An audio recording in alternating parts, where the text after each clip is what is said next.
Tá dando para ver a tela, né?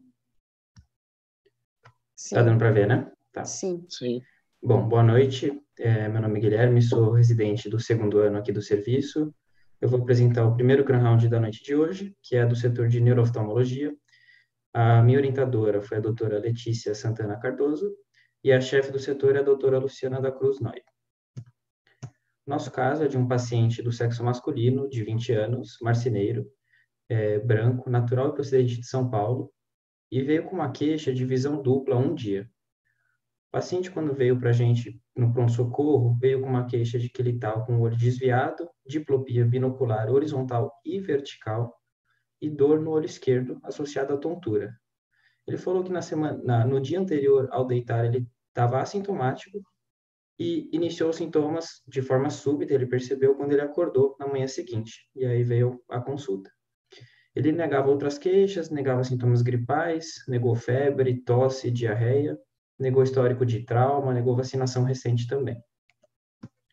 Dos antecedentes, o paciente não tinha nenhuma comorbidade clínica, não tinha alergias, não fazia uso de nenhuma medicação de uso contínuo, tinha feito já algumas cirurgias, uma aos 5 anos, que foi uma hernioplastia e postectomia, e aos 10 anos uma apendicectomia, mas ambas sem intercorrências.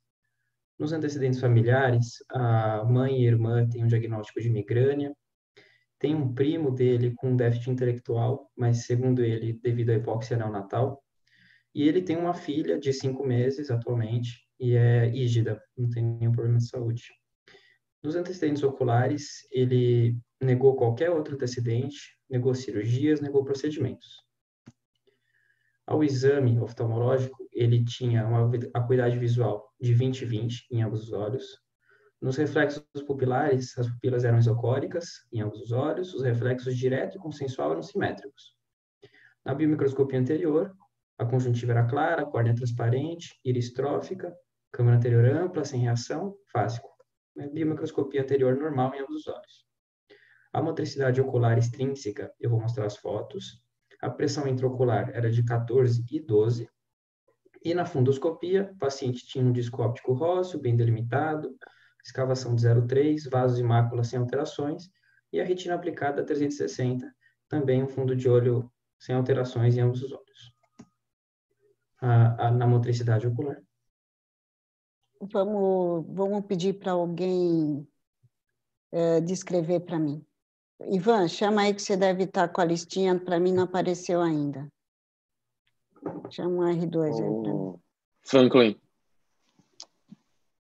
Você é o primeiro depois do Guilherme, então.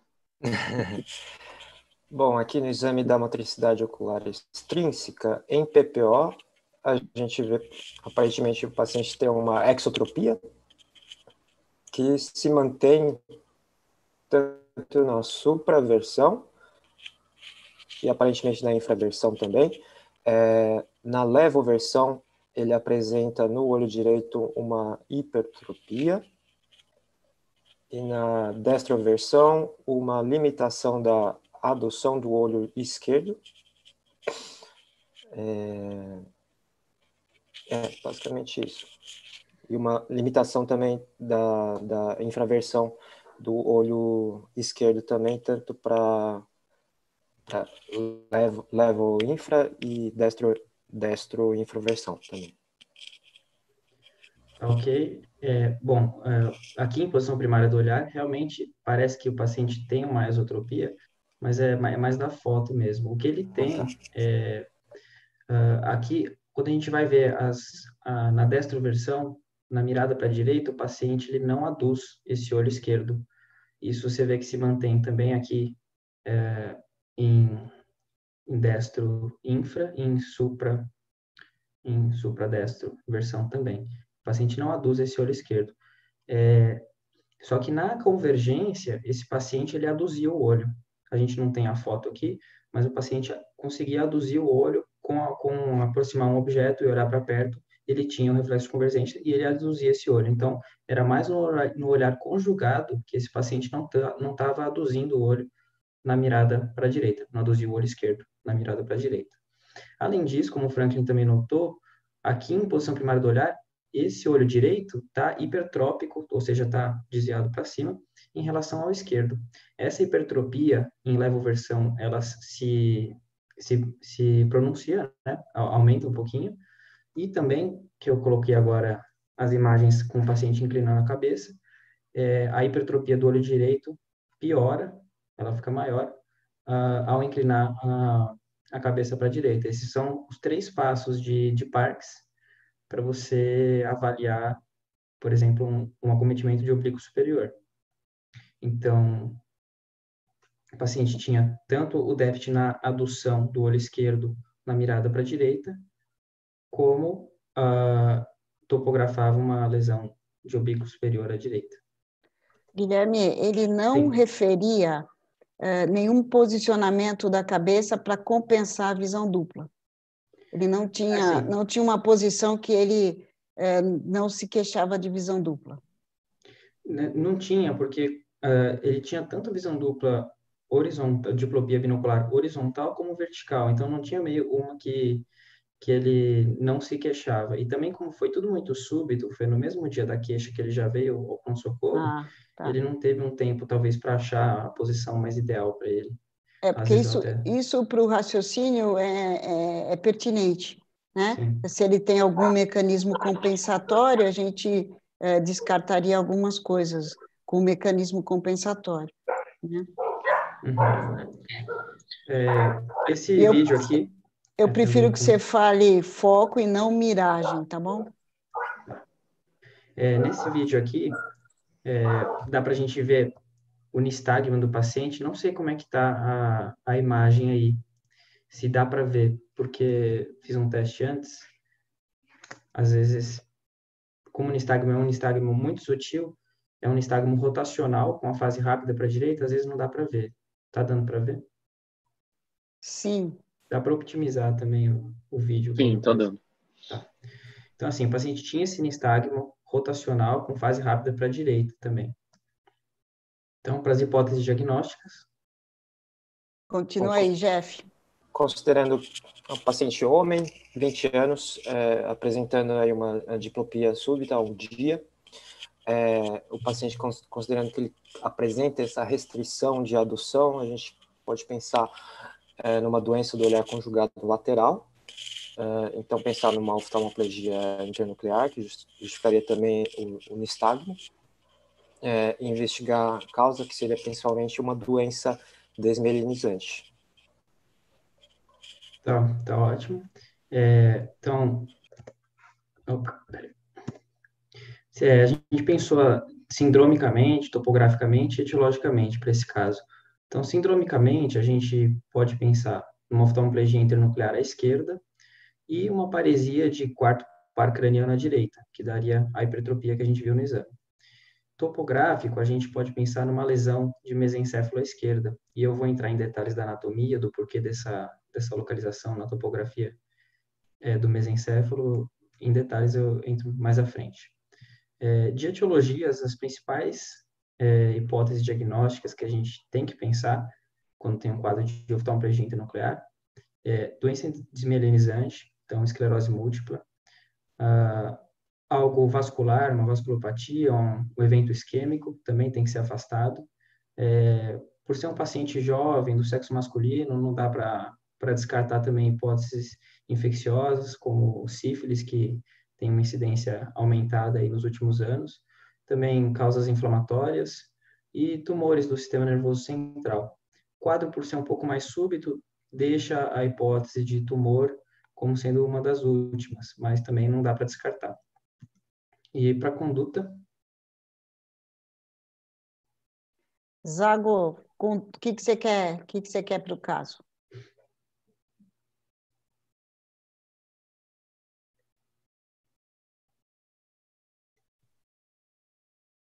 Lucas, não está me ouvindo? Lucas? Eu achei que eu não tinha ativado o som. É você mesmo. Isso. Então, um paciente de 20 anos, né, com essa história de diplopia um dia, chegou no pronto-socorro e topograficamente realmente parece que seria uma lesão no mesencéfalo, pegando o núcleo do quarto à esquerda, dando essa possível paralisia de quarto à direita e essa oftalmoplegia internuclear à esquerda, pegando fascículo longitudinal medial. Então, acho que a gente teria que fazer um exame de imagem, tanto para afastar as principais causas, tanto doença desmielinizante quanto compressiva, quanto um próprio AVC, uma causa isquêmica, né? Apesar de que o paciente é jovem. Então, acho que o exame de imagem, se disponível uma ressonância magnética com contraste, seria o principal, e uma avaliação de neurologia para afastar outros déficits focais que esse paciente pudesse ter. Tá ótimo. Então, como o Zago disse, primeiro a gente pediu alguns exames laboratoriais, sorologias também. Pedimos uma avaliação da equipe da neurologia, justamente para afastar outros déficits no exame neurológico. Também é uma punção lincórica, e o exame de imagem, a gente, por conta da principal hipótese de ser uma doença desmielinizante, a gente conseguiu pedir a ressonância para o paciente. Dos exames laboratoriais, o hemograma e os eletrólitos do paciente estavam sem alterações, exame de PCR, VHS também inalterados, as sorologias HIV, hepatite B, hepatite C e sífilis, todas não reagentes. A gente, em um segundo momento, pediu o perfil reumatológico do paciente, não seria algo que, em via de pronto-socorro, a gente pediria num primeiro momento, mas já coloquei aqui, que veio basicamente tudo negativo também. O FAM, anti-DNA, anti-RNP, anti-SM, anti-RO, anti-LA, todos negativos. Complemento total dentro dos limites de normalidade. Anticardiolipina também negativa. E um outro exame que a gente também tem que sempre pedir, que é o anti-aquaporina 4, veio não reagente, para descartar também doenças do espectro da neuromielite óptica. Com relação à avaliação da neurologia, o exame neurológico não tinha outras alterações, não tinha outros déficits focais, além dos já descritos. Na análise do líquor, o paciente tinha uma pressão de abertura de 8 centímetros de água, então uma pressão normal. A bioquímica também sem alterações, celularidade também sem alterações, com predomínio de linfócitos. As culturas, o GRAM, tinta da China e VDRL, sorologias do líquor também negativas. Aí, no segmento, então, a gente fez a ressonância do paciente e, em um primeiro momento, falando com a equipe da radiologia, foram vistas algumas lesões. Essas à esquerda são lesões no corpo caloso, com maior eixo no sentido perivenular. São lesões com hipersinal em T2 e flare. E também uma lesão no tálamo, com hipersinal também em T2 e flare, que são lesões que, por si só, já preenche alguns critérios para a doença desmielinizante, sendo a esclerose múltipla a principal hipótese. Por conta dessa suspeita forte, paciente jovem, com exame de imagem compatível, a gente optou, né, pela realização da pulsoterapia do paciente com a metilprednisolona de 1 grama por 3 dias, intravenoso, e encaminhou o paciente para o setor de neurooftalmologia para ampliar a investigação e entender o porquê também essas lesões, elas não justificam a clínica do paciente. Como a gente, eu vou entrar mais em detalhes agora da parte anatômica, mas como a gente pode tentar extrapolar aonde seria a lesão, a gente pensa em região de mesencéfalo, como o Lucas falou. E aí o paciente foi encaminhado justamente para a neurooftalmologia para a gente ampliar a investigação. Só uma revisãozinha da anatomia. Bom, se a gente tem aqui o tronco cerebral, em vermelho aqui a gente tem a formação reticular pontina paramediana, que é o centro do olhar conjugado. Ela vai se comunicar com o núcleo do sexto par craniano, ipsilateral, que vai inervar o reto lateral desse mesmo lado, ipsilateral. Então, no caso aqui, o núcleo do sexto par craniano à direita está inervando o reto lateral do olho direito. O núcleo do sexto par craniano vai se comunicar com o núcleo do terceiro par craniano contralateral, que vai inervar o reto medial do olho contralateral, no caso aqui o olho esquerdo. Essa comunicação é feita pelo fascículo longitudinal medial. Quando se tem uma lesão de doença desmielinizante, que acomete o fascículo longitudinal medial e gera oftalmoplegia internuclear, essa lesão geralmente se dá ou na altura do mesencéfalo, que é aqui na altura do terceiro par craniano, ou na altura da ponte, que é aqui um pouco mais embaixo. No caso do paciente, o fato dele ter também essa clínica de paresia de quarto par craniano à direita ajuda a gente a topografar como o sítio provável da lesão essa região um pouco abaixo do colículo superior, que também pega o núcleo do quarto par craniano.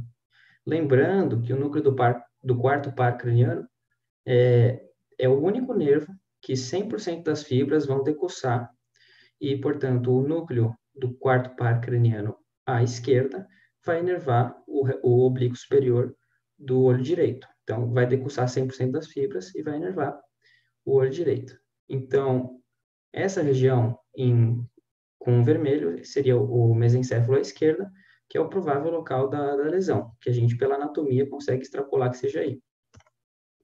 Então, no ambulatório, a gente foi rever as imagens, fazendo novos cortes, reconstruir em alguns outros planos, e a gente conseguiu localizar a lesão que, num primeiro momento, não tinha sido vista, que é essa lesão com hipersinal em T2 e flare, na região de mesencéfalo posterior, um pouco mais à esquerda, exatamente onde a gente, pela anatomia, pelo exame, conseguia imaginar que seria.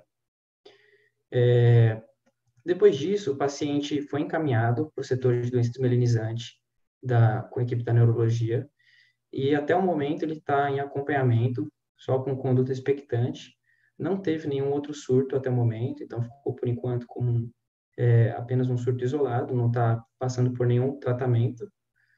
E o que a gente trouxe aqui para conversar um pouco, trouxe um artigo que saiu na Lancet Neurology em 2005. Esse artigo ele vai falar um pouco das principais manifestações neurooftalmológicas da esclerose múltipla. E, logicamente, a principal manifestação é a neurite óptica, mas é bom sempre lembrar que a oftalmoplegia internuclear e as paralisias de músculos da musculatura extraocular também podem ocorrer por conta da esclerose múltipla. Uma coisa que é interessante que o artigo traz é que muitas vezes a oftalmoplegia internuclear pode não ter uma limitação na adução. O que acontece é que essa adução ela pode ficar lentificada. Então, o paciente consegue realizar a adução, mas numa velocidade inferior à abdução do olho contralateral. Outra coisa que o artigo traz é exatamente o caso de hoje, que tem um tipo de lesão rara, que vai dar uma oftalmoplegia internuclear com uma paresia ou paralisia de quarto par craniano contralateral por uma lesão em mesencéfalo posterior que pega justamente o fascículo longitudinal medial na altura do núcleo do quarto par craniano. Então, só como mensagens finais, sempre lembrar que em pacientes que você vê que tem uma oftalmoplegia internuclear, a avaliação tem que ser extremamente cuidadosa. Então, desde a anamnese, do exame físico, os exames laboratoriais e imagens, porque a gravidade das etiologias merece importância. As principais etiologias são ou desmielinizante ou eventos vasculares. E o exame físico é importantíssimo, é primordial. Esse caso, por exemplo, se a gente não tivesse visto a paresia de quarto par craniano, talvez não teria sido visto naquele momento a lesão responsável pela clínica do paciente. Sim, o exame de imagem foi algo que a gente confirmou, uma hipótese que a gente conseguiu a partir da propedêutica. Então, isso que eu acho que é um dos aspectos mais bonitos do caso, é que a propedêutica te ajuda a localizar a lesão.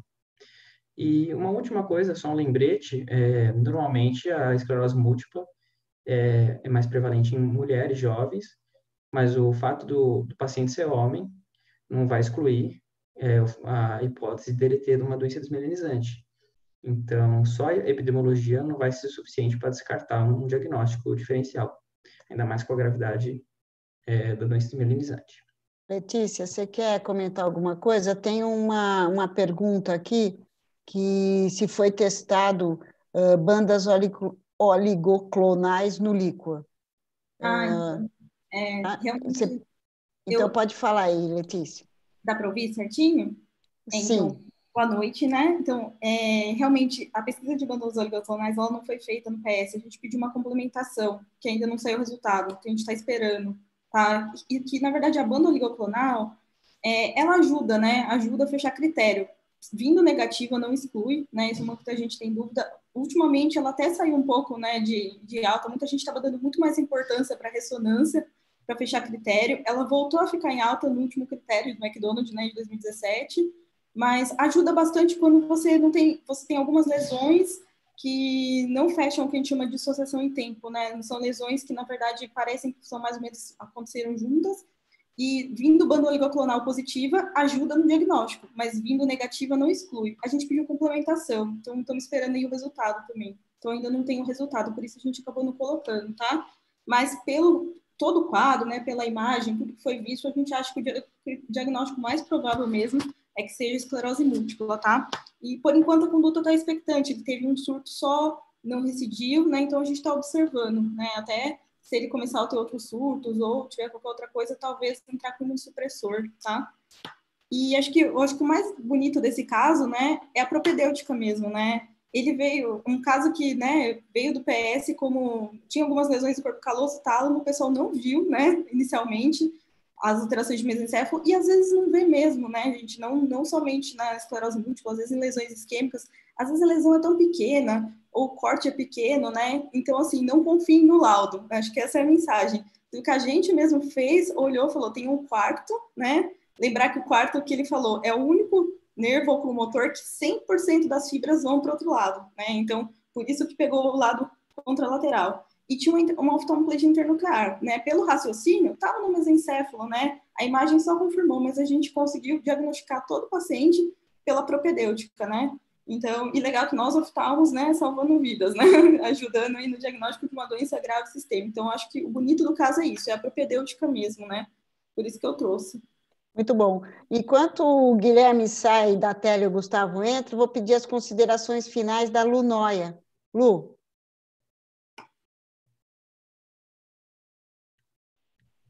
Opa, prontinho, liberei. Boa noite, eu realmente gosto muito desses casos, que são casos que a propedêutica ela é soberana. Toda essa investigação que a gente vai ter agora vai ser para um diagnóstico etiológico, mas é muito comum as pessoas me pedirem uma receita de bolo do tipo, eu tenho uma paralisia, eu tenho uma diplopia, que exame eu peço, né? E a resposta é, qual é a sua propedêutica? A propedêutica é que vai fazer você ir atrás do exame apropriado. Então, a oftalmoplegia internuclear ela é bastante comum nas doenças esmelinizantes. Então, acho que realmente é essa a mensagem. Tem outras etiologias aí prováveis, mas o bonito realmente é você fazer o diagnóstico. Essas lesões elas são muito pequenas. Se você não vai direcionada, por exemplo, para o mesencéfalo ali, você não, muitas vezes passa batido, não acha, né? Então, essa acho que é a minha mensagem final. Comentário rápido. Parabéns.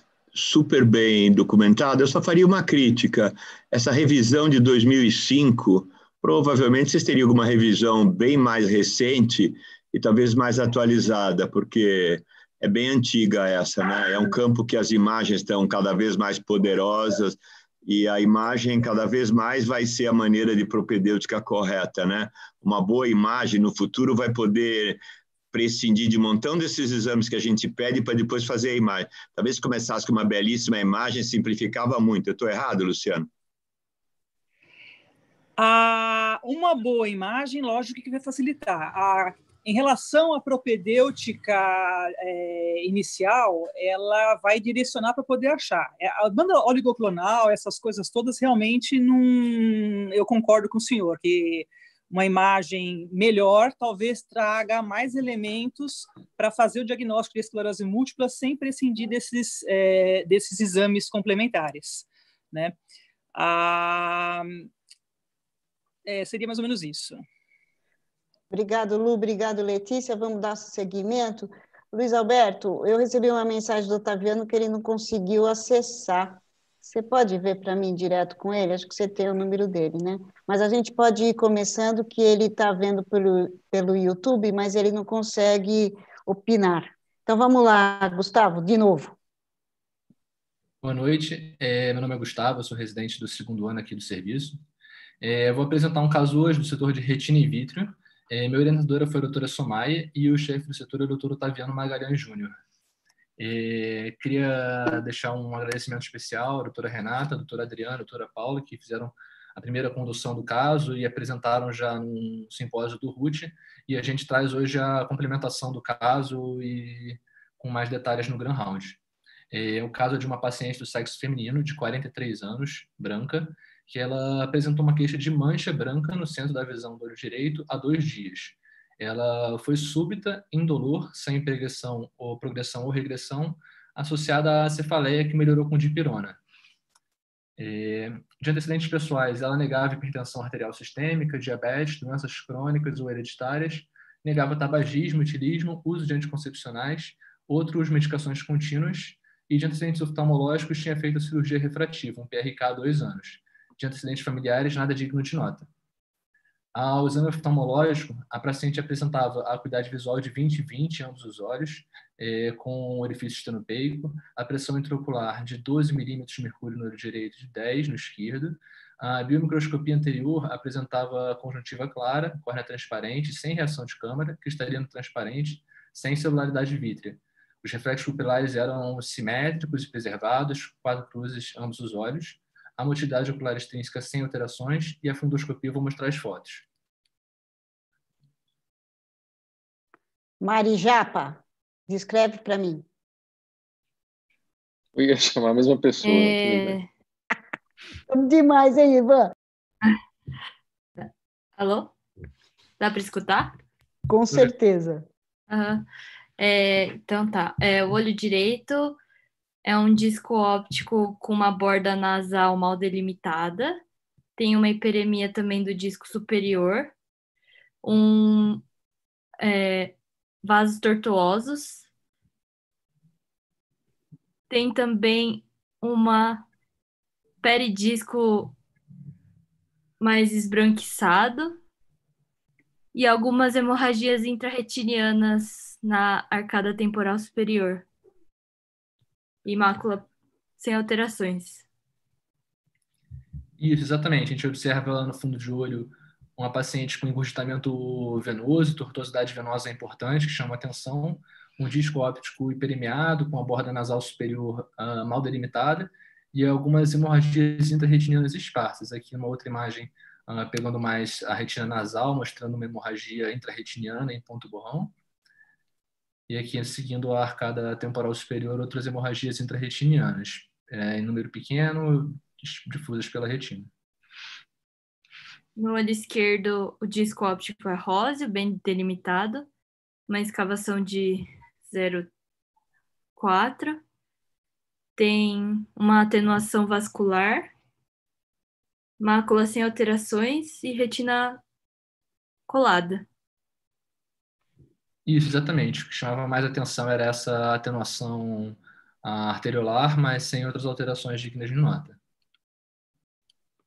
E de hipóteses diagnósticas? Continua. É uma paciente feminina, né, de 43 anos. Ela só tem esse antecedente de ter feito PRK, mas nada importante, e apresenta no exame físico esse edema de papila e engurgitamento, tortuosidade vascular no olho direito. Então, a gente pode pensar em causas infecciosas, levando a papilite, tipo tuberculose, sífilis, toxo.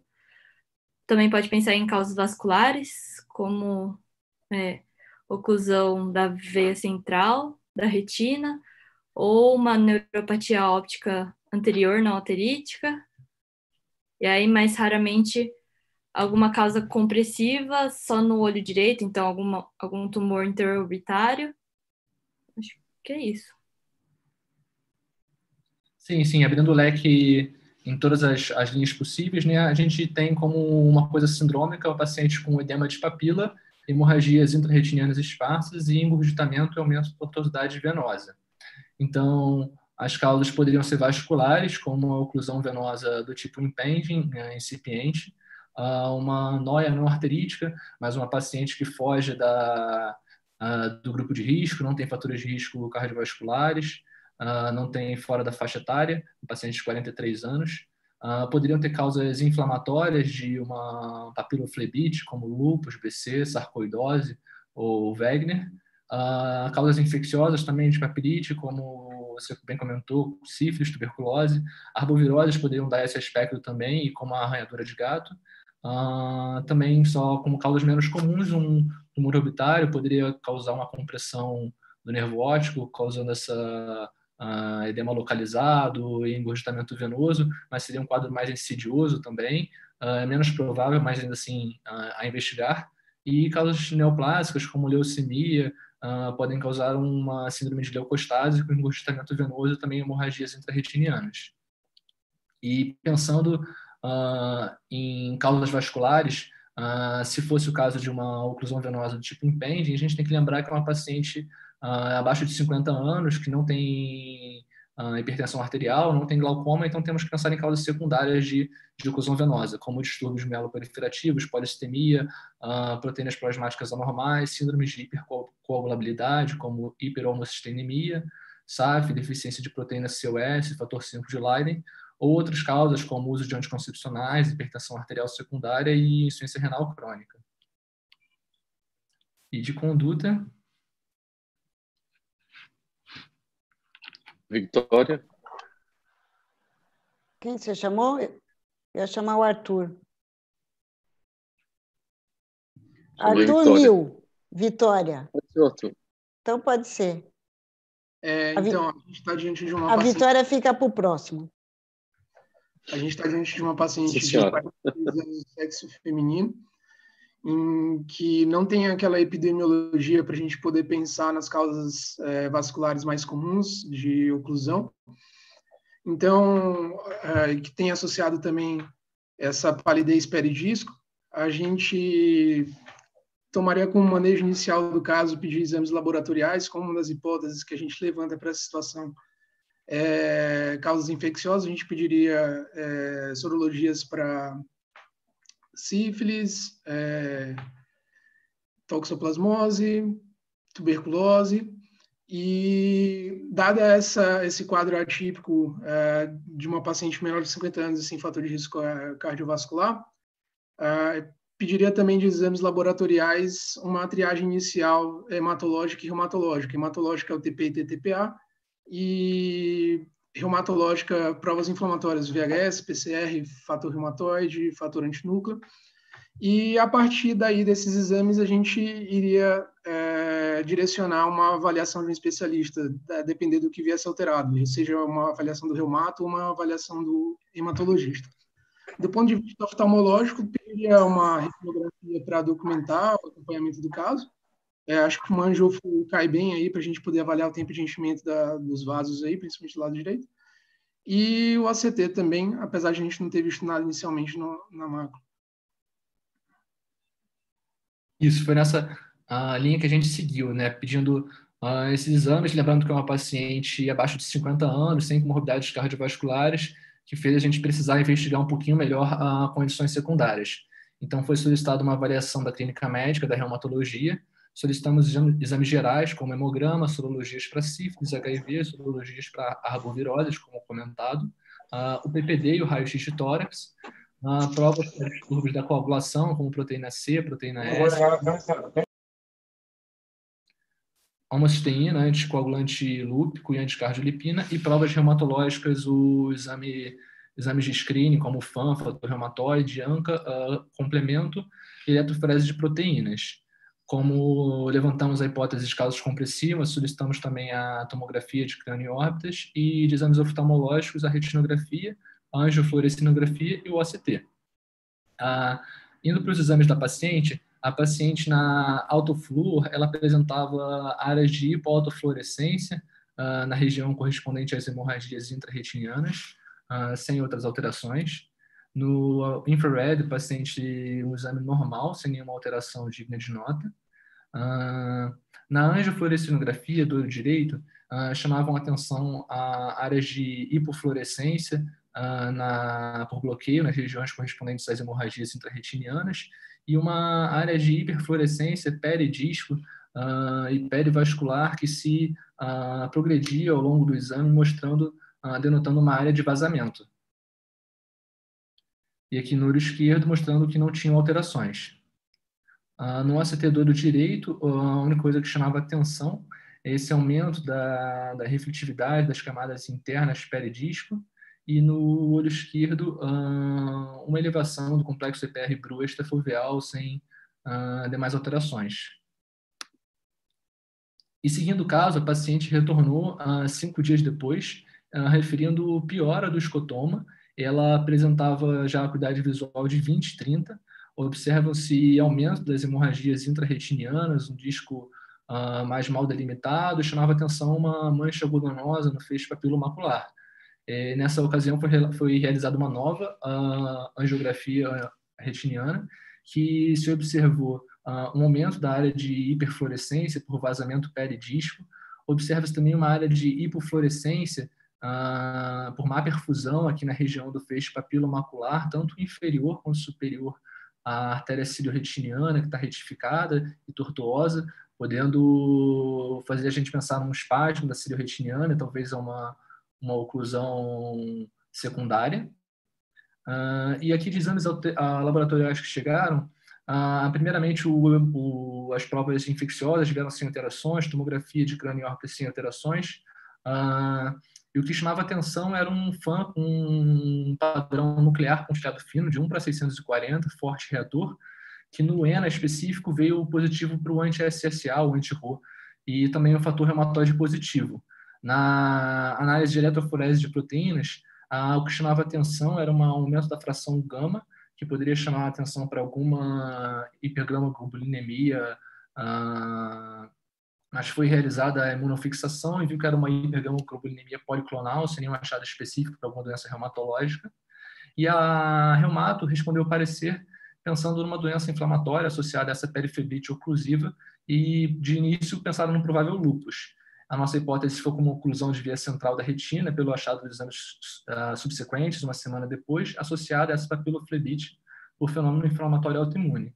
Então, foi decidida pela pulsoterapia, feito pulso com metilprednisolona 3 dias, e observa-se que uma semana depois da pulso, já uma redução das hemorragias intrarretinianas e da mancha algodonosa no feixe papilomacular, e 5 semanas depois, a paciente com acuidade visual de 20/20, melhora até a tortuosidade vascular, do engurgitamento venoso.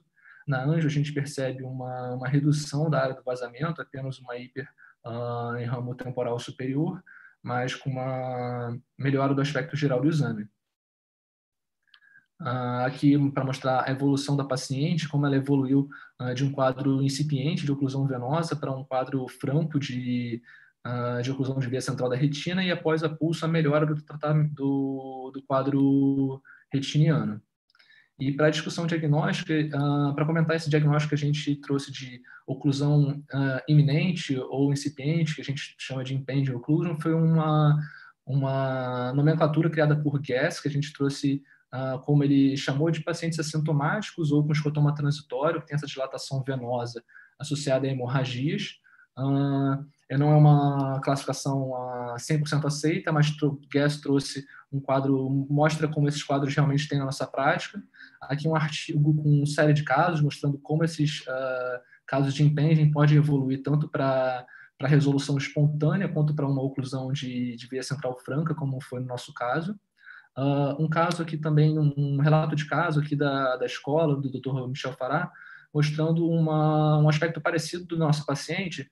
No infrared inicial, a gente já viu uma área esbranquiçada na região do feixe papilomacular, com uma pequena hemorragia intrarretiniana, denotando uma oclusão da artéria ciliorretiniana. Como isso pode estar associado à oclusão venosa, com uma artéria de fluxo mais lento na oclusão venosa, existe a hipótese de que isso poderia gerar um fluxo retrógrado com uma estase sanguínea, gerando um vasoespasmo e oclusão secundária da ciliorretiniana, um quadro parecido do que a gente observou.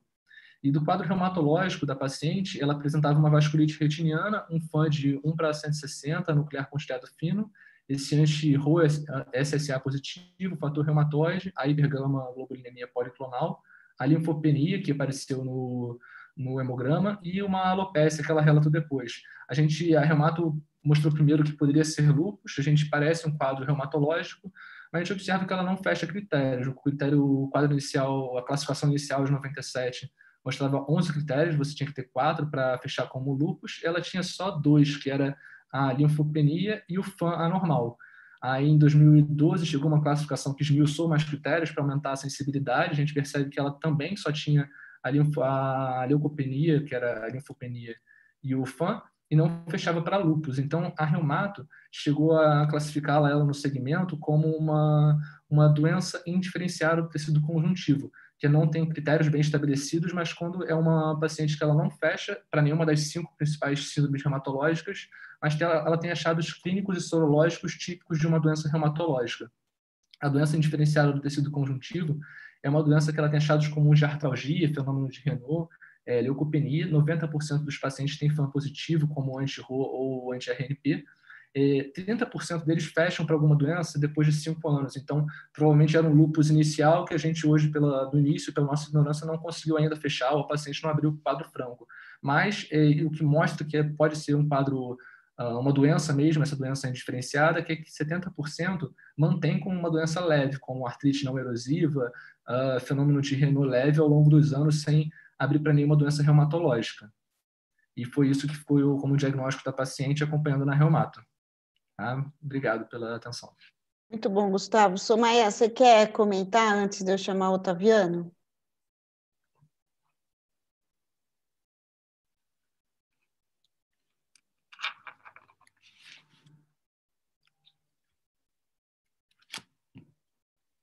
Eu estou sem som, né? Eu estava sem som? Agora apareceu. É claro, se você não ligar o microfone, você não fala mesmo.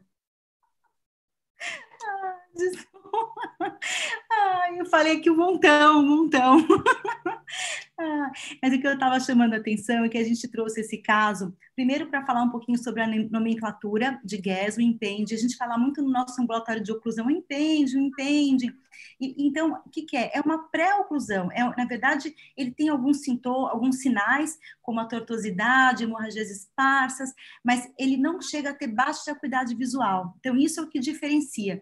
Muitos casos de impending, eles abrem como essa oclusão incipiente e depois se tornam uma oclusão verdadeira, né? Então, a gente tem que observar esses casos de impending. Então, eles podem tanto evoluir para a normalidade, como eles podem caracterizar um quadro mais florido de oclusão de veia central. Outra coisa que eu queria comentar rapidamente é a dificuldade que a gente tem de fazer diagnóstico reumatológico. E estudando esse caso, eu descobri que não só a gente, mas também os reumatologistas têm dificuldade, né? Como é complexo. Então, a gente aprendeu que a gente tem 5 doenças do tecido conectivo, conjuntivo, francas, né? Que são a lúpus, a esclerodermia, a miosite, a artrite reumatoide Sjögren. E quando a gente não tem sintomas e sinais claros, como o Gustavo mostrou para a gente não consegue fechar como sendo uma dessas doenças do tecido conectivo. E quando a gente não consegue fechar, a gente tem esse diagnóstico que eu desconhecia, que é essa doença indiferenciada do tecido conjuntivo. Esses casos, eles podem, tanto no futuro, em 2, 3 anos, se tornarem uma doença diferenciada, e a gente daí vai fechar o diagnóstico. E é importante a gente lembrar que tem as janelas, né? Então, você testa um marcador, ele está negativo, mas depois ele positiva. É muito complexo, mas que a gente tem que prestar atenção nos pacientes que têm sintomas como Renault, artralgia, mialgia, IANA, positivo, e a gente acompanha porque, eventualmente, no futuro, a gente consegue fechar o diagnóstico. Era basicamente isso que eu queria comentar. Muito bom. Otaviano, eu quero. Sim, enquanto isso eu vou pedir só para os meninos saírem da tela e entrar o outro caso, enquanto o Rubinho comenta e depois o Otaviano. Eu queria fazer alguns comentários. Primeiro, esse caso também está super bem preparado, parabéns, e a discutidora, como sempre, excelente, inclusive mantendo o bom humor e a leveza da reunião. Eu acho que a gente precisaria começar a ter um pouco mais de critério aqui no Grand Round ao estabelecer os diagnósticos diferenciais. Não se trata da gente listar 45 possíveis diagnósticos, mas começar a dar uma prioridade de probabilidade. Quer dizer, quais são os 5 primeiros diagnósticos diferenciais, por exemplo, ao invés de apresentar 25? E segundo, eu acho que antes da gente começar a apresentar resultados de exame de laboratório, devia esgotar os exames oftalmológicos. Quer dizer, não se limitar apenas a biomicroscopia, uma retinografia, aí pedir 1 bilhão de exames de laboratório e depois mostrar fluorescenografia, OCT, etc. Porque o exame oftalmológico em si completo deve anteceder os exames de laboratório. A gente está fazendo o contrário. Quer dizer, só falta pedir teste de gravidez para depois dizer que o paciente é masculino. É só esse aspecto, assim, da gente passar a ter diagnóstico diferencial por ordem de probabilidade e esgotar o exame oftalmológico antes de partir para o exame laboratorial, porque, inclusive, uma prática ruim, né? Ficar pedindo exame laboratório que não precisa, demora para chegar, não pode acreditar no resultado e focar mais, eu acho, na parte oftalmológica. A ideia da gente trazer residentes de fora do Brasil, dos Estados Unidos, das melhores universidades americanas, deve ser vista para nós todos como um estímulo para vocês serem melhores do que eles, porque vocês já são. Basta apresentar melhor. Obrigado, Nilva. Nada, Otaviano. Bom, parabéns aí, Gustavo, pelo caso. Eu gostei bastante. Claro, o que o Rubinho falou, ele tem razão mesmo. A gente tem que... É difícil, às vezes, Rubinho, é um caso muito complexo como esse. Às vezes fica querendo que fique um pouco mais didático, aí a gente coloca um exame na frente do outro, mas você está totalmente correto.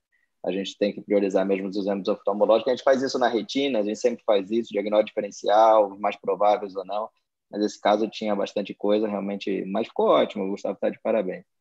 A única coisa que eu queria adicionar um pouco aqui, que eu posso falar, o caso é ótimo, o Tomé está super de parabéns também, é a questão aí da cílio-retiniana, né? Às vezes, aquele caso que vocês mostraram da publicação do Michel e da Botós, foi um caso que teve uma oclusão da artéria cílio-retiniana só pelo impende. Então, a cílio-retiniana tem diversas variações anatômicas e você, dependendo da pressão hidrostática que tem a oclusão venosa, mesmo na situação de impende, de não ter um quadro vaso-oclusivo venoso, você pode ter uma isquemia, uma má perfusão e um escotoma que fica relativo e o paciente às vezes se queixa que não está enxergando bem, você não entende bem o que aconteceu, porque esses casos, como vocês veem, nem edema de mácula muitas vezes dá, e o paciente fica com escotoma relativo como sequela. Então, é bem interessante e é bastante importante vocês se atentarem para isso. As cílio-retinianas, às vezes, têm uma perfusão muito grande no polo posterior, e no impende, ou mesmo no caso vaso-oclusivo não isquêmico frustro, que pode ter uma resolução espontânea, pode ficar com uma sequela visual irreversível. Muito bom, vamos dar sequência. Apenas que eu queria comentar. Boa, Michel. Não te vi, desculpa. É que muitos desses casos começam assim, de maneira frustra ou impending, né? E evoluem para a forma isquêmica. Então, essa é uma atenção que a gente tem que estar sempre ligado, porque daí muda completamente a conduta, a periodicidade de observação e, no caso, pode até desenvolver neovascularização, que vai realmente necessitar de um tratamento específico ocular. Tá? Muito obrigada. Então, vou dar sequência. Franklin Jeff, go on. Good evening, everyone. My name is Franklin. I'm a second-year resident from Escola Paulista, and I present you tonight's last case. Thank you, Dr. Andrea Cara José, for your guidance, and thank you, Luis Alberto Soares, the head of glaucoma sector. So starting, the case is about a 61-year-old female white patient presenting with low visual acuity in the right eye. Her past ocular history, she had a cataract surgery in her left eye 1 year ago, and her past medical history, she has migraine and dyslipidemia. Her medications in use are dipyrone and rosuvastatin. She had a non-remarkable family history. Her ophthalmologic exam, she presented a visual acuity of 20/20 partial with this correction, and 20/20 in the left eye, also with correction. Her intraocular pressure was 15 millimeters of mercury in both eyes. Her anterior biomicroscopy, she had normal eyelids and eyelashes, clear conjunctiva and cornea, trophic iris, a deep anterior chamber in her both eyes. She had a cataract in her right eye, and she was pseudophakic in the left eye. I'll show you the right eye gonioscopy photo. I don't have the photo of the left eye gonioscopy, but she had an open angle anterior ciliary body band and a 2+ trabecular pigmentation. I'll show you the fundus exam photos as well. Ivan, chama aí para mim, para eu não te boicotar agora.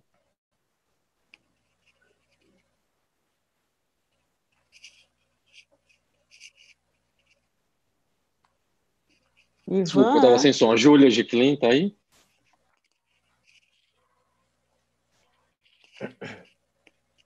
Não? Então, Vitória, você.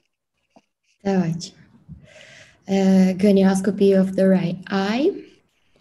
So we have an open angle, 360 up to ciliary body band, and a pigmentation of 2+. Very well. She had an open angle, and we can see until the ciliary body band. Fundoscopy of the right eye. We have a pink up to disc with sharp margins, a cup to disc ratio of 0.7, a normal vessels, normal macula, and attached posterior pole. Very well.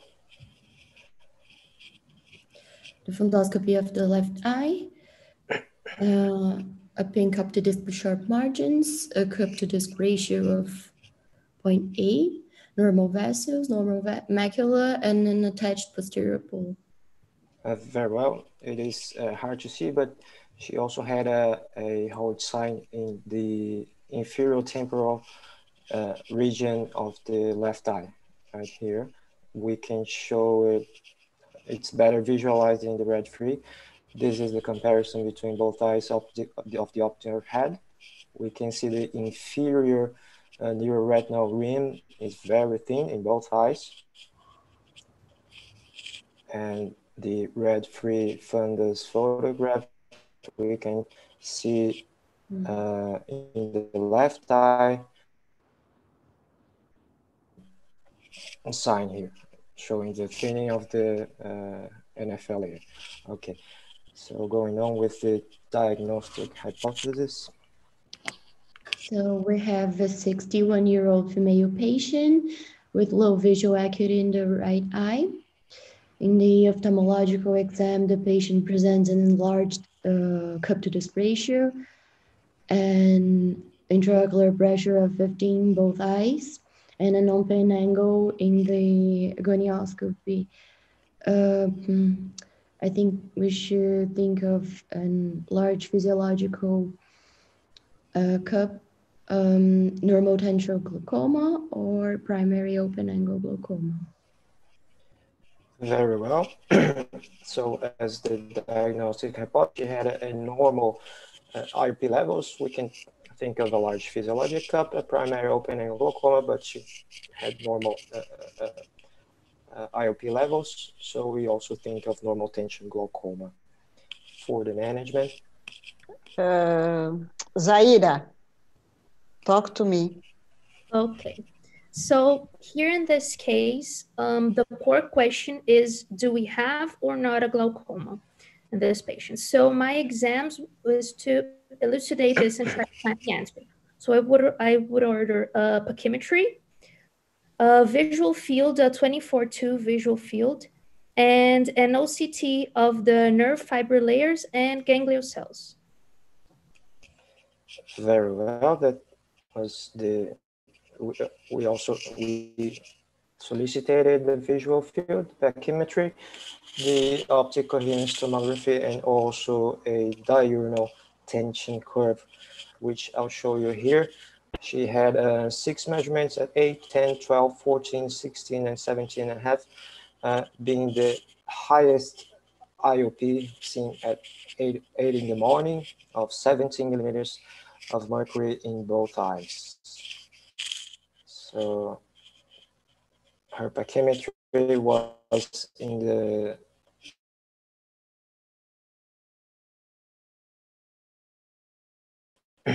this is the 24/2 Humphrey visual field showing no alterations, no. Sorry? Deu uma travada no seu vídeo, no seu som. Volta para a paquimetria. Oh, sorry. Can you hear Eu estou falando now? em português, sorry também. Sim, agora está indo. So the patient's pachymetry, she had in the right eye a pachymetry of 535 micra and 530 in the left eye. This is her visual field, the 24/2 visual field, showing no significant alterations, no defects, glaucoma characteristic. The optic nerve coherency tomography to evaluate the thickness of the nerve fiber layer shows in the right eye within normal limits, and in the left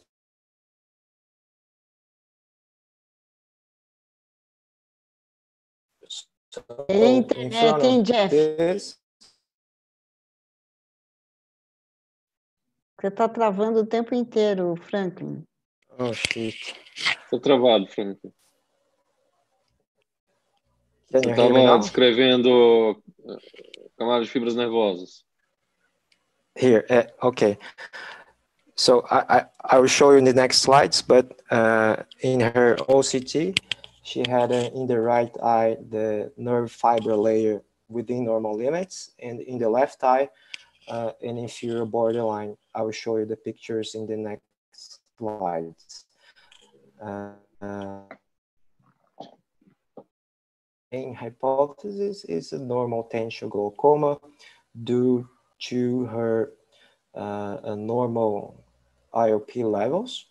So for the management, we also asked for a clinical workup, especially a cardiology evaluation, looking to investigate causes of the optic nerve head hypoperfusion, such as nocturnal arterial hypotension, a carotid obstruction, and a sleep apnea. So she had several exams, such as ambulatory blood pressure monitoring, a carotid ultrasonography study, and a polysonography study. And we also asked for a 10-2 visual field because in normal tension glaucoma cases, we can see alterations in the 10 and 2 visual field sooner than in the 24-2 visual field. All of this clinical workup, all of these exams came up normal, no nocturnal arterial hypotension was detected. Okay. The patient only returned for us 7 months later. She failed in showing up at her following appointment, so she came up only 7 months later, showing this. We can see in the left eye disc hemorrhage here in the temporal inferior region. This is the comparison of the 7 months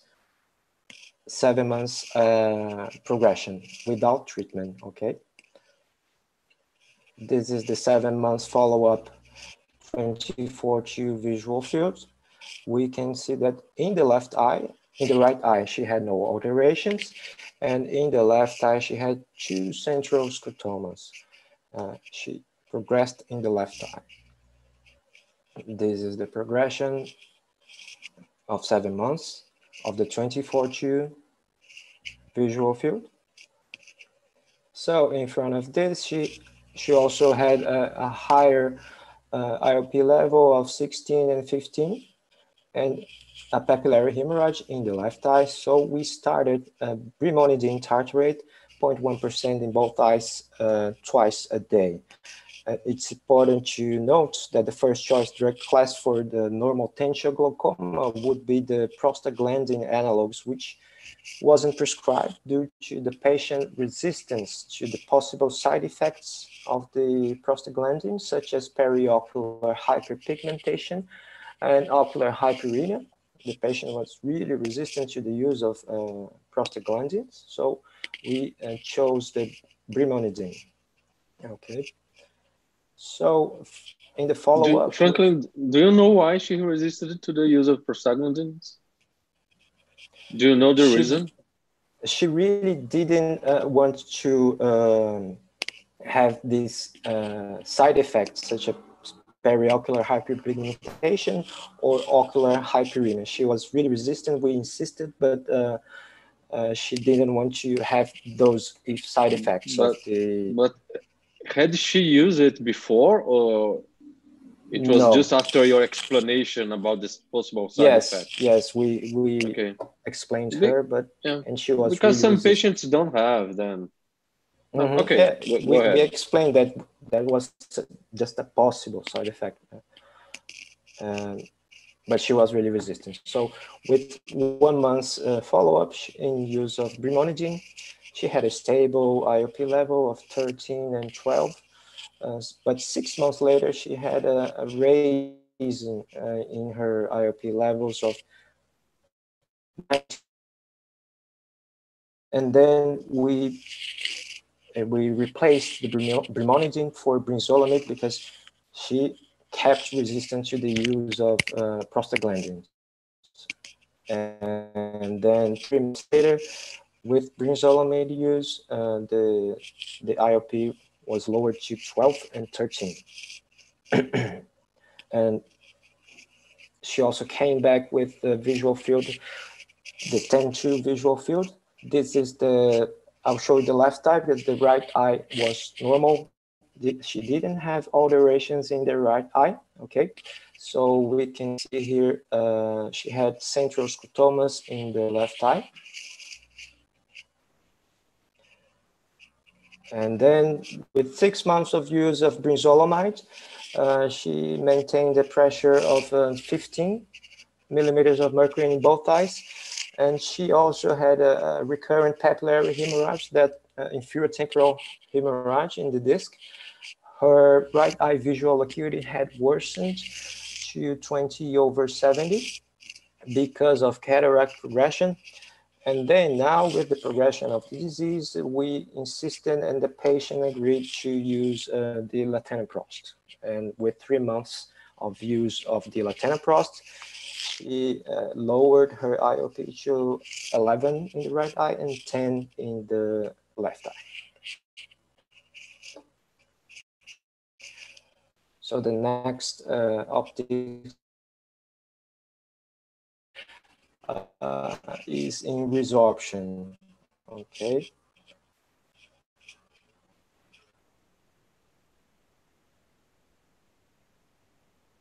It's stable. She had these alterations, the central scotomas that kept in a stable level.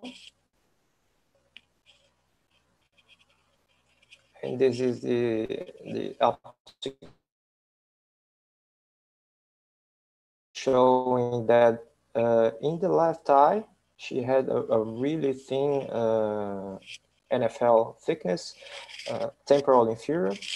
As we can see in the thickness map, inferior temporal, she touched here the yellow borderline level.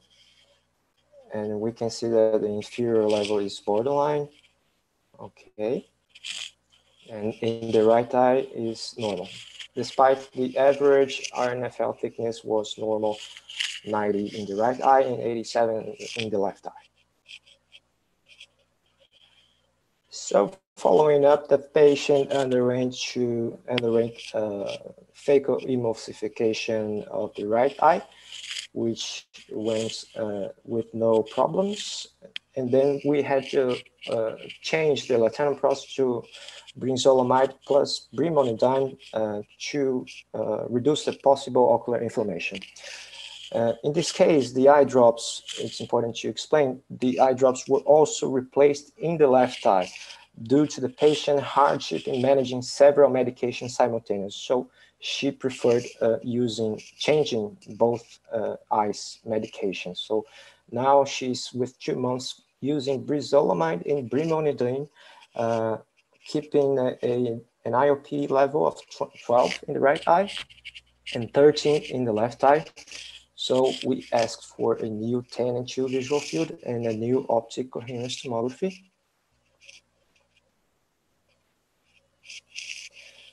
We can see the comparison of both optic nerve heads. That hemorrhage of the left optic nerve head is in resorption. This is the comparison through all the appointments. We can see the right eye in the upper side and left eye in the downside. below, we can see that hemorrhage is reabsorption.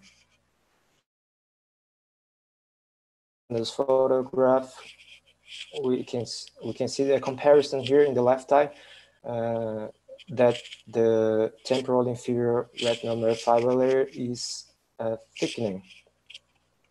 I mean thinning,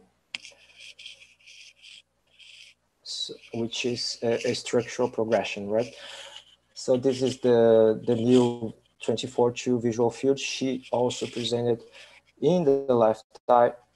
Franklin, dá uma concentrada que está muito longo, vou ter que parar você. Dá uma resumidaça aí, tá? Okay. Nós começamos em 2000 e cacetada, mas agora vou ter que dar uma cortada, tá bom?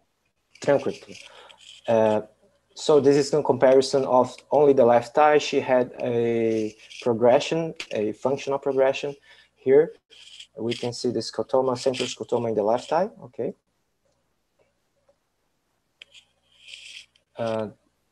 And the 10/2 was stable. We can see the comparison here of the 10/2 visual field of the left eye was stable. This is the last OCT, also showing here, I'll show the comparison. In the left eye, she had a progression here. So the retinal nerve fiber layer was thinner at the hemorrhage spots. And we can also see here in the macular ganglion cell layer thickness that in the temporal inferior region, she had a thinning of the ganglion cell and layer thickness, okay. Also showing the macular ganglion cell thickness is borderline inferior in the left eye. So in front of this anatomical progression, we also see that 10/2 visual field stability. She didn't progress, but she progressed in the 24/2 visual field in the left eye. And she also had a recurrent disc hemorrhage under brimonidine and brinzolamide use in her left eye. So we opt for replacing the brimonidine and brinzolamide for latanoprost. And the patient remained stable under latanoprost in both eyes with the intraocular pressure around 10 in both eyes until her last appointment, that was in 2018. Thank you.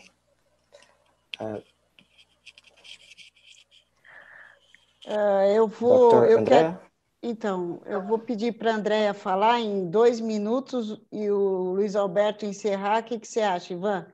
Porque nós estamos estourando. Perfeito. Tá? Então, sem cortar, Andréia, você tem... Just a short comment. It's amazing how you really enjoy going from Coca-Cola to Pepsi-Cola and Pepsi-Cola to Coca-Cola and again and again and again. Go ahead, please. The case wasn't so long, but I think the problem in the audio made it much longer than it was. So, good night to everybody.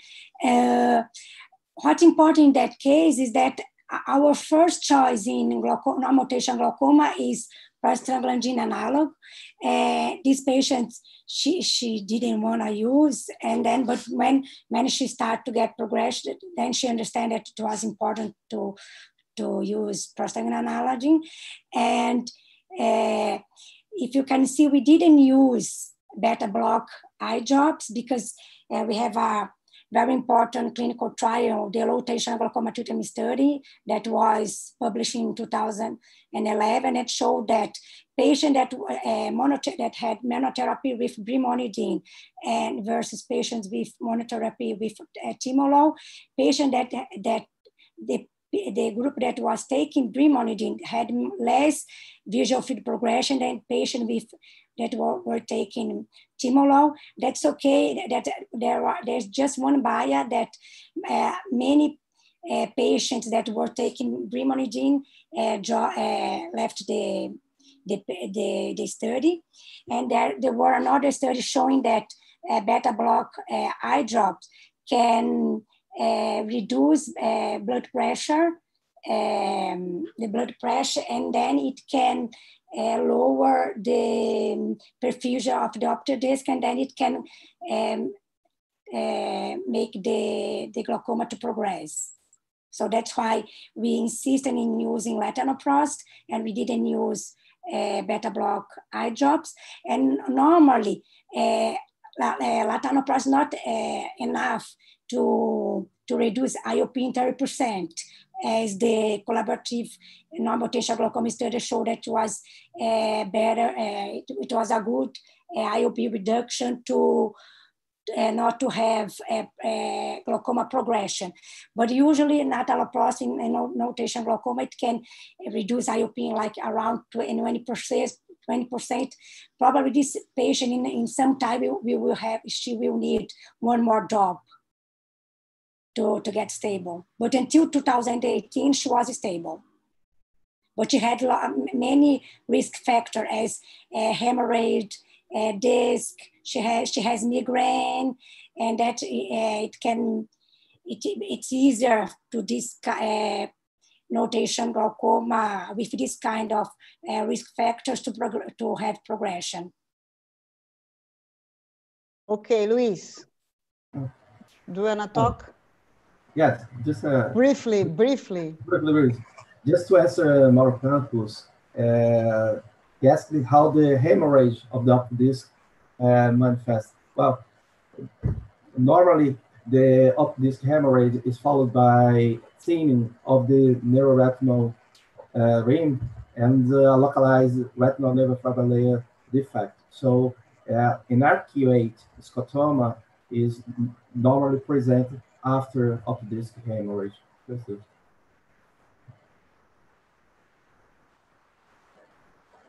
Okay.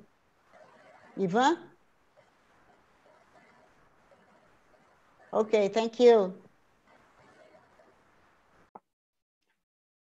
Não dá tempo, vamos passar para a aula. Sim, vamos começar a aula.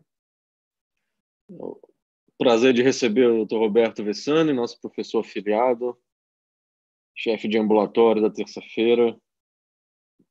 Bem-vindo, Roberto. Prazer o meu, Ivan. Prazer estar aqui e falar de um assunto que eu acho bastante interessante, que tem muita relação com essa apresentação desse caso, principalmente pela resistência da paciente a querer usar uma medicação específica, né? Então, eu vou falar um pouquinho sobre a trabeculoplastia seletiva. Deixa eu só tentar compartilhar aqui rapidamente com vocês.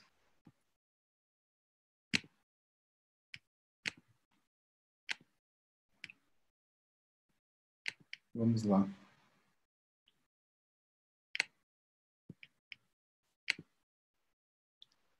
Muito bem.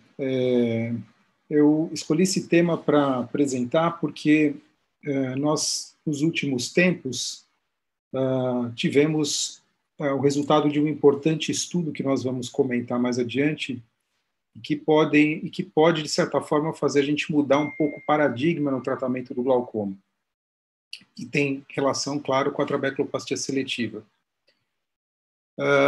A trabeculoplastia seletiva a laser, ela não é um procedimento tão novo, como os senhores sabem. Ela foi introduzida no final dos anos 90 pelo Dr. Mark Latina.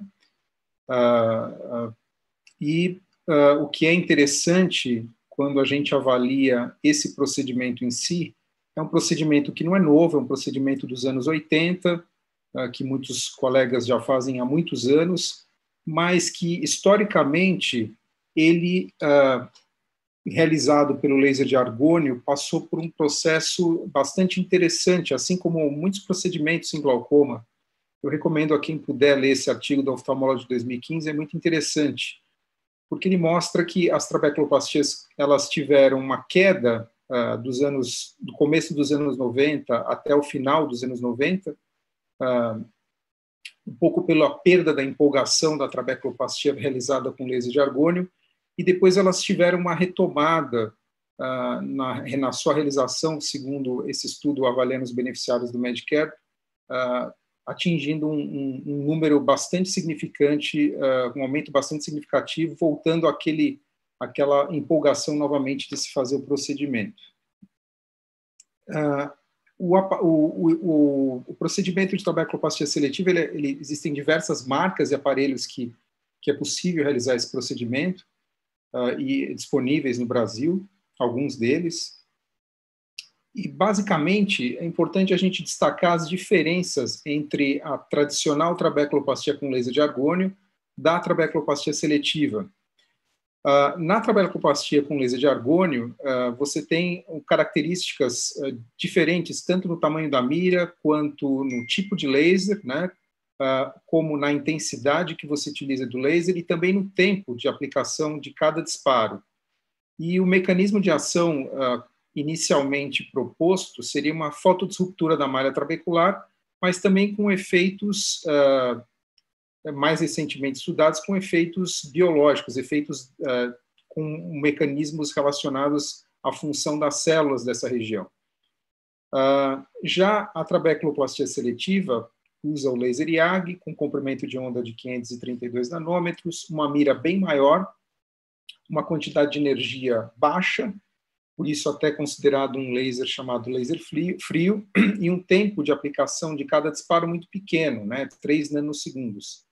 E com essas características, ela consegue realizar a chamada fototermólise seletiva, que seria a aplicação da energia exatamente na célula que é de interesse, prevenindo a dissipação de calor fora dessas células pigmentadas da malha trabecular e causando menor dano colateral. Na prática, a quantidade de energia é muito menor com SLT, é 1% da energia utilizada com laser de argônio, e o que se acredita é que aqui as alterações não sejam tão mecânicas como no argônio, mas alterações relacionadas a vários mecanismos, né? Mudança na expressão dos genes, que estariam relacionados à mudança de comportamento celular, com liberação de citocinas, indução de metalloproteinases da matriz extracelular e remodelamento da malha trabecular.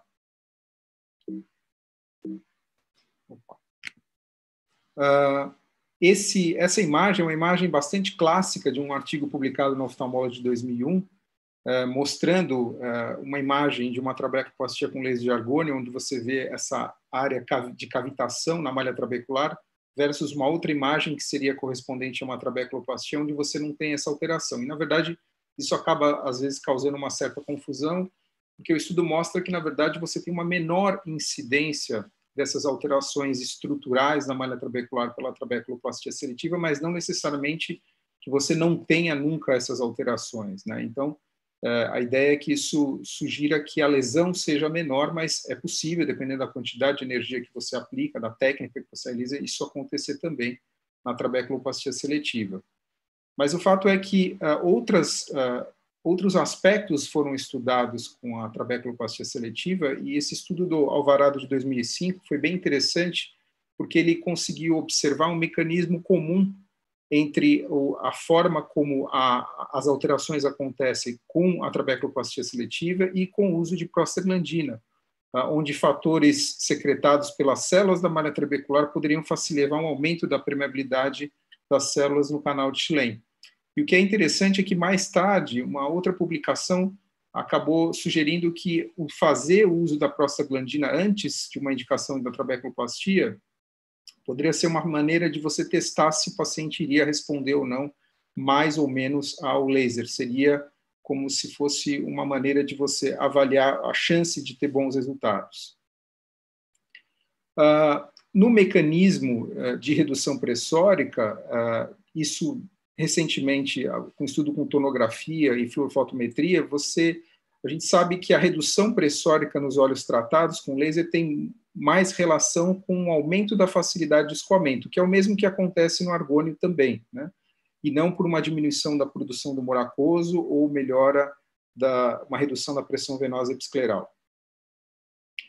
Esse estudo de imagens é bem interessante porque ele mostra, no OCT de segmento anterior, essa diferença na expansão do canal de Schlemm dos pacientes tratados, mostrando esse aumento do escoamento do humor aquoso depois do paciente ter sido submetido ao laser. Do ponto de vista prático, o que é muito bacana da trabeculoplastia seletiva é porque é um procedimento ambulatorial de curta duração, recuperação rápida, tem um ótimo perfil de segurança e bons resultados quando bem indicada e realizada com a técnica correta. As indicações mais adequadas são aqueles casos em que o paciente tenha hipertensão ocular e que mereça tratamento para essa hipertensão ocular, os pacientes com glaucoma primário de ângulo aberto, com glaucoma pseudodesfoliativo, glaucoma pigmentar, e o nível de lesão dos pacientes com glaucoma, de preferência inicial e moderado, onde os resultados parecem ser melhores e é onde a gente tem mais estudos. Outros tipos de glaucoma, como glaucoma na infância, glaucoma juvenil, glaucoma primário de ângulo fechado e outros glaucomas secundários, o que acontece é que a gente não tem evidências suficientes, com um número de pacientes suficientes para poder observar, para tentar realizar esse procedimento com uma certa segurança, né? E os riscos de complicações não são pequenos, né? Em especial em pacientes que tenham um mau controle pressórico com pressões muito altas, por exemplo, os pacientes com glaucoma juvenil, né? Isso não significa que estaria totalmente indicado nesses casos, né? Mas que a chance de você ter problemas é bem maior pelo fato de que muitos desses olhos têm a malha trabecular muito comprometida. De certa forma, à medida que os estudos vão sendo publicados, a gente vai vendo que a forma de entender os resultados ela vai ficando cada vez mais sofisticada. Então, um exemplo disso é esse estudo em pacientes com glaucoma com idade inferior a 40 anos, muitos deles com glaucoma com perfil de glaucoma juvenil. Esse estudo mostra que, se você observa a gonioscopia dos pacientes, aqueles que têm uma menor observação de disgenesia no seio camerular comparados àqueles que têm maior alteração de disgenesia no seio camerular, eles podem ter um resultado melhor com a trabeculoplastia seletiva, né? E é assim que provavelmente deve acontecer com outros tipos de glaucoma. À medida que a gente vai estudando mais, a gente vai conseguindo ampliar essas indicações com uma segurança maior. De qualquer forma, a gonioscopia ela é, sem dúvida, fundamental para quem pensa em indicar e realizar o procedimento.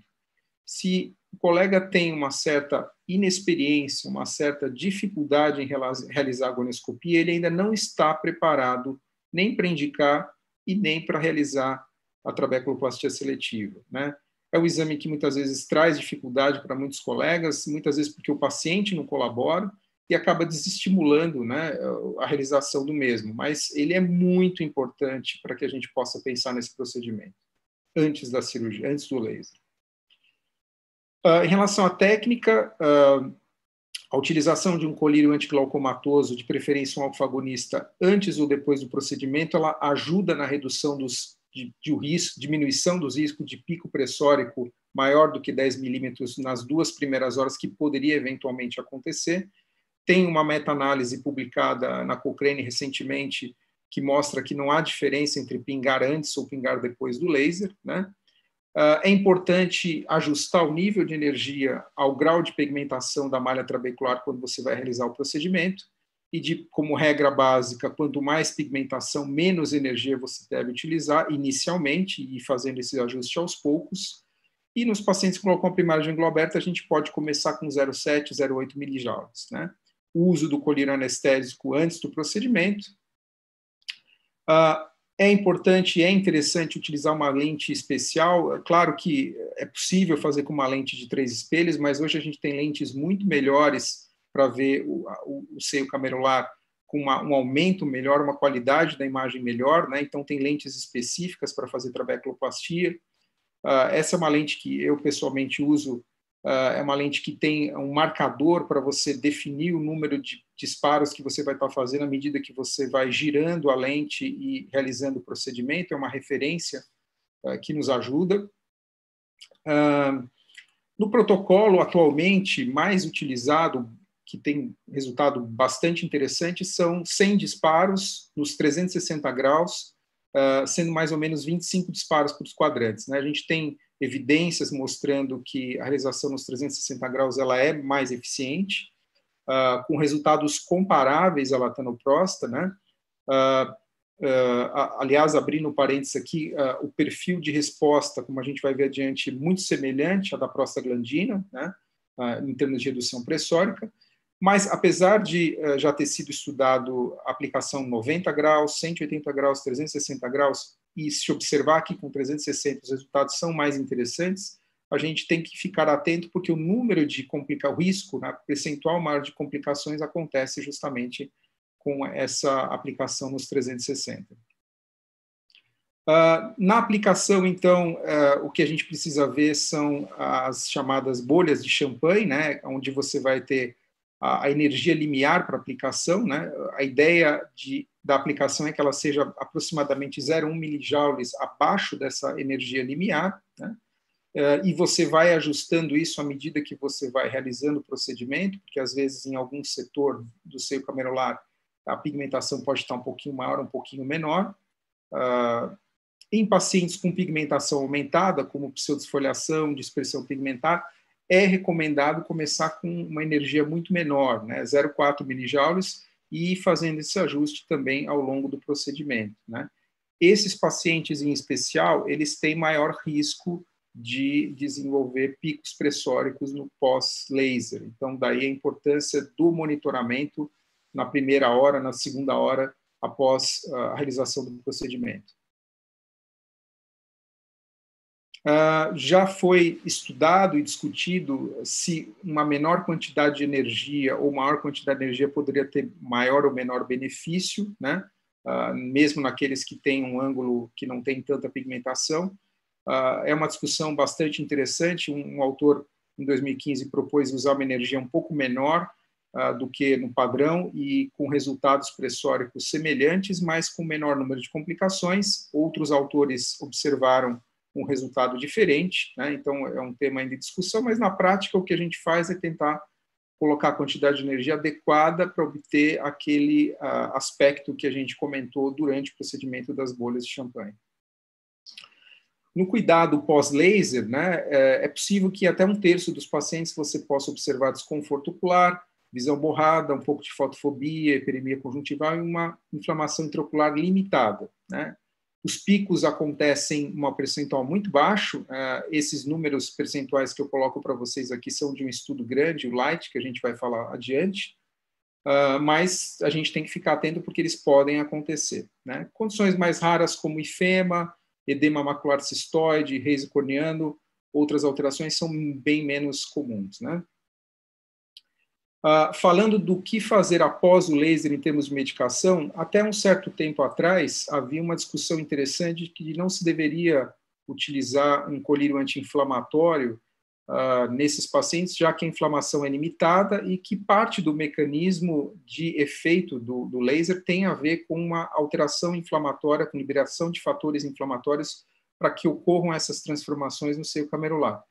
Mas a gente tem um estudo publicado no ano passado, o SALT Study, que mostra claramente que há benefício, sim, em usar um anti-inflamatório, em especial anti-inflamatório no hormonal, aí por um período de 5 dias, em termos de eficácia do procedimento, de melhor resposta na redução pressórica mantida, né? Então, é sim recomendado, é interessante usar um anti-inflamatório após o procedimento por um período curto de tempo. E quanto a fazer os 2 olhos numa mesma sessão?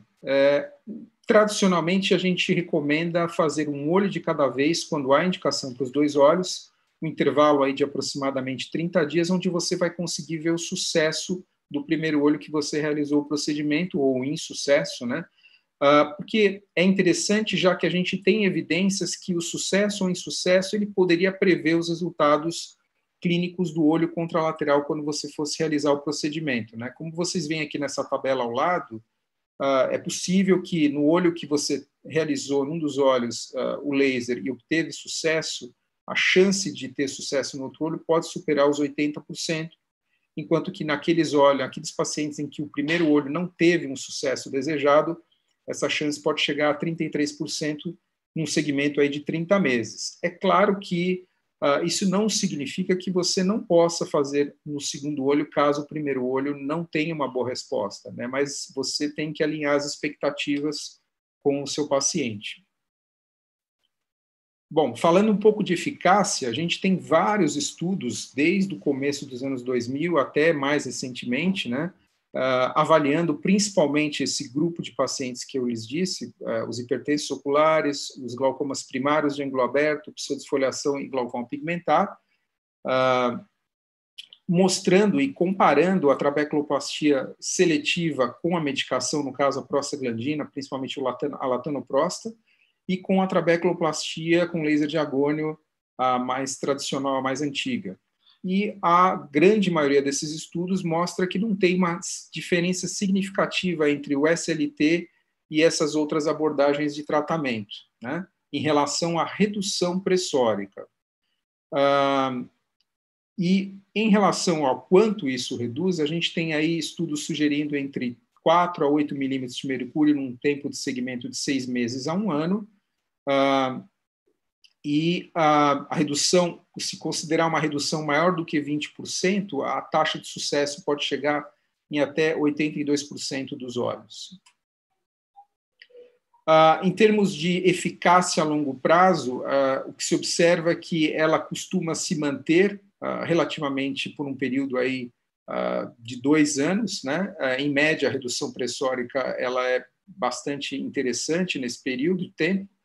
E, claro que um percentual de pacientes cada vez maior vai perdendo eficiência ao longo desse período de tempo, né? Esse estudo em especial é um estudo de 2018. Também a gente tem estudos mais antigos comparando com a trabeculoplastia com laser de argônio, mostrando que a curva de sobrevivência parece ser muito semelhante com o laser de argônio, mas, claro, com os efeitos colaterais relacionados a esse procedimento, por ser uma menor quantidade de energia, menores, né? E com outras características interessantes que a gente vai discutir mais adiante.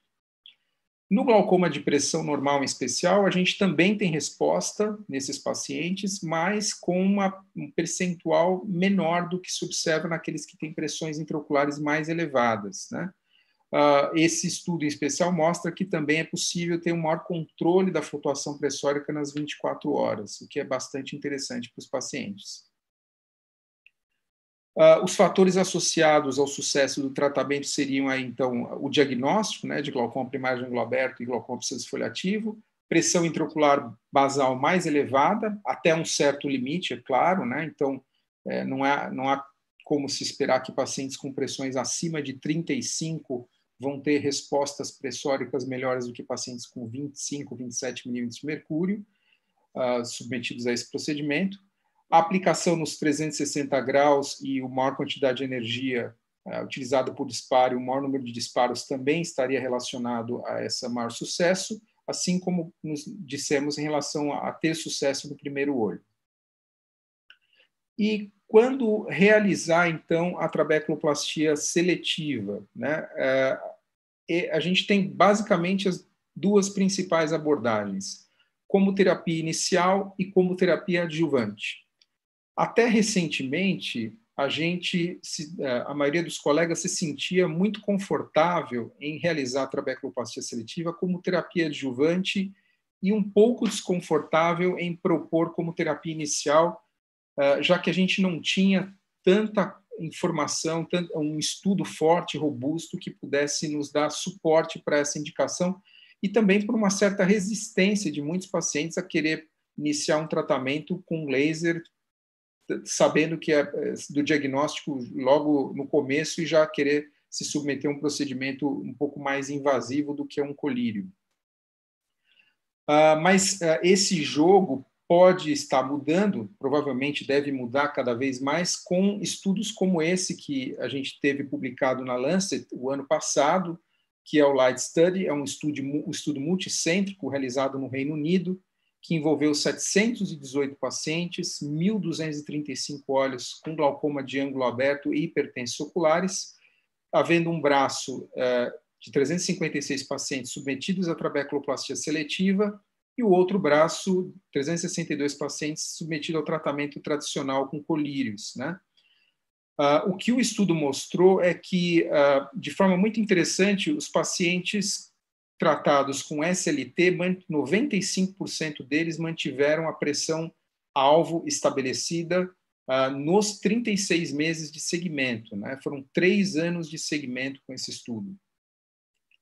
Mas também, de forma muito interessante, os pacientes tratados com medicação, um percentual também muito elevado, de 93%, também conseguiu manter a pressão-alvo nos 36 meses, né? Lembrando que, por se tratar de um estudo muito bem controlado, talvez a forma como esses pacientes sob terapia clínica estivessem evoluindo não fosse naturalmente o que a gente vê na prática com muitos dos nossos pacientes que têm dificuldade em manter um tratamento de forma correta, adequada, durante 3 anos de segmento, né? Mas um aspecto muito bacana é que 74% dos pacientes tratados com SLT se mantiveram sem colírio nos 36 meses, ou seja, não precisaram de tratamento complementar com medicação. Lembrando que nesse estudo era possível que os pacientes submetidos à trabeculoplastia seletiva pudessem, se fosse necessário, utilizar medicação após o laser, caso fosse necessário para controlá-lo. Também mais de 70% dos pacientes que submeteram a trabeculoplastia tiveram esse controle apenas com um procedimento, apenas com uma aplicação de SLT, o que também é algo muito interessante em termos de resultado.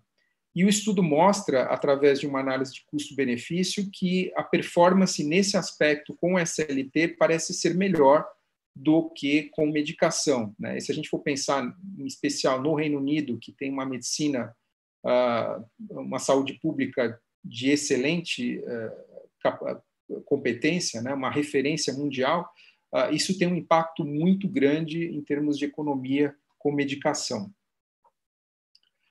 Agora, é importante lembrar que, nesse estudo em especial, como a gente já discutiu antes, a maioria dos pacientes tinha um defeito de campo visual leve, né? Então, não há como a gente estender esses resultados, pelo menos nesse momento, para pacientes com lesões mais graves, né? Lesões avançadas, né? E a média pressórica nesses pacientes também era uma média pressórica não tão alta, né? Média 23 milímetros de mercúrio, variando entre 21 a 27 milímetros de mercúrio os pacientes submeteram ao laser, né? 1/4 desses pacientes tinham pressões menores ou iguais a 19 milímetros de mercúrio, né? Ou seja, com perfil de pressão mais normal, é um pouco que lembra o caso discutido anteriormente, né? E o protocolo utilizado no estudo foi aplicação nos 360 graus, com 100 disparos, como a gente propõe atualmente. Como terapia adjunta, né? Como uma terapia junto com a terapia clínica, a gente também tem evidências, como mostra esse estudo, né? Realizar a trabeculoplastia seletiva é muito interessante para tentar reduzir a medicação dos pacientes ao longo do tempo e também melhorar a fidelidade deles ao tratamento, né? Então, se um paciente precisa de 3 drogas para controle pressórico e atingir a pressão intraocular-alvo que você planejou para ele, e você consegue, realizando a trabeculoplastia, reduzir isso para 2 drogas ou para 1 droga, sem dúvida, você vai melhorar a situação em vários aspectos, tanto em relação a efeitos colaterais, como a fidelidade do paciente ao tratamento e também, numa situação final, o controle pressórico desse paciente. Em relação a um outro aspecto muito importante, é a repetibilidade, que, sem dúvida, foi o grande marketing do laser quando ele foi lançado. Naquela época, a gente não tinha grandes evidências de, realmente, se o laser poderia ser repetido com uma taxa de sucesso tão boa quanto a primeira aplicação. E os estudos mais recentes dos últimos anos mostram esses bons resultados, ou seja, você não vê diferenças significativas nas taxas de sucesso entre o primeiro e o segundo tratamento, e existe também evidência que o sucesso pode ser mantido por mais tempo na segunda aplicação da trabeculoplastia seletiva. E, de certa forma, isso é uma informação muito boa, muito promissora, já que a gente, combinado ao que a gente tem do Light Study, é possível pensar para muitos pacientes em simplesmente se submeter a trabeculoplastias seletivas por várias vezes e evitar o uso de medicação em um bom número de casos, sem precisar fazer um procedimento mais invasivo. Em resumo, então, conclusões, a trabeculoplastia seletiva ela é um recurso poderoso no tratamento do glaucoma de forma ambulatorial. A gente tem evidências com bons resultados na hipertensão ocular, no glaucoma primário de ângulo aberto, no glaucoma pseudofoliativo, no glaucoma pigmentar, e agora temos fortíssimas evidências para a terapia inicial, né, que foi até motivo de um editorial recente numa revista inglesa, questionando por que então a gente não muda de vez para a trabeculoplastia seletiva como tratamento inicial em muitos dos casos em que há possível indicação desse procedimento, né? A curva de aprendizado para realizar o procedimento é rápida e, aliás, existe estudo mostrando que a trabeculoplastia realizada por colegas menos experientes, como fellows, residentes, tem resultados tão bons quanto a trabeculoplastia realizada por colegas mais experientes, o que é muito bacana. E é importante lembrar, reforçar que o treinamento da gonoscopia é fundamental para que a indicação não seja inadequada, para que você tenha resultados adequados ao que você planeja para esse paciente. E a possibilidade de repetição com bons resultados reforça tudo isso que a gente comentou anteriormente. Bom, era isso que eu tinha para falar. Obrigado. Obrigada a você, Vessani.